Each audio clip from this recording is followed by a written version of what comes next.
12-летний Магомед Албагачиев и не думал, что знания, полученные на уроках ОБЖ, помогут ему спасти жизнь сестер.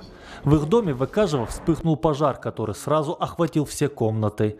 Родителей на месте не оказалось, поэтому пришлось действовать быстро и решительно. Магомед сделал все как по инструкции. Звонок в МЧС и папе, отключение газа. Затем начал сам тушить пожар, при этом не забыл про 11-летнюю Дану и 5-летнюю Раяну, которые еще оставались в комнате.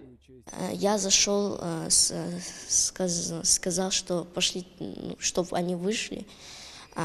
Младшая сестра плакала, а старшая дышать не могла. Я взял тряпку, в полотенце, намочил ее и завязал их лицо, вынес их из дома. Дом выгорел практически полностью, остался один каркас. Локализовать пожар удалось только бригаде МЧС. На встрече с главой региона мама Магомеда Малика не оставила без внимания людей, которые сразу откликнулись на помощь. Очень много людей остановилось благодаря тому, что еще и огнетушители были у многих. Там везде на улице огнетушители лежали, потому что даже приехали. И сейчас в огороде они даже пытались, чтобы в другую сторону огонь не перешел, благодаря именно тому, что вовремя подоспели и спасатели.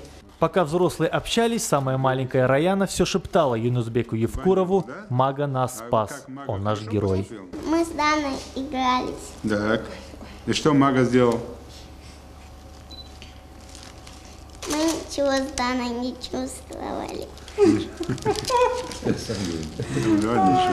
Эта история еще один яркий пример того, что детей опасно оставлять одних в доме. Хотя в этом случае они и ни при чем. Независимо, дети, не дети, в этой ситуации не дети виноваты, сама ситуация, там обстановка, но независимо от чего детей одних оставлять нельзя дома. Надо делать все, чтобы с детьми кто-то был. Иначе до беды не дойдем. За проявленную смелость и отвагу при спасении детей во время пожара Магомед Албагачиев награжден грамотой главы республики. Но это еще не все. Сейчас решается вопрос поощрить его ведомственной медалью МЧС за отвагу на пожаре. Хороший стимул для будущего спасателя, ведь с профессией он уже определился. Хусен Гагиев, Юсуп Ханиев, Юнус Цичоев, Новости 24.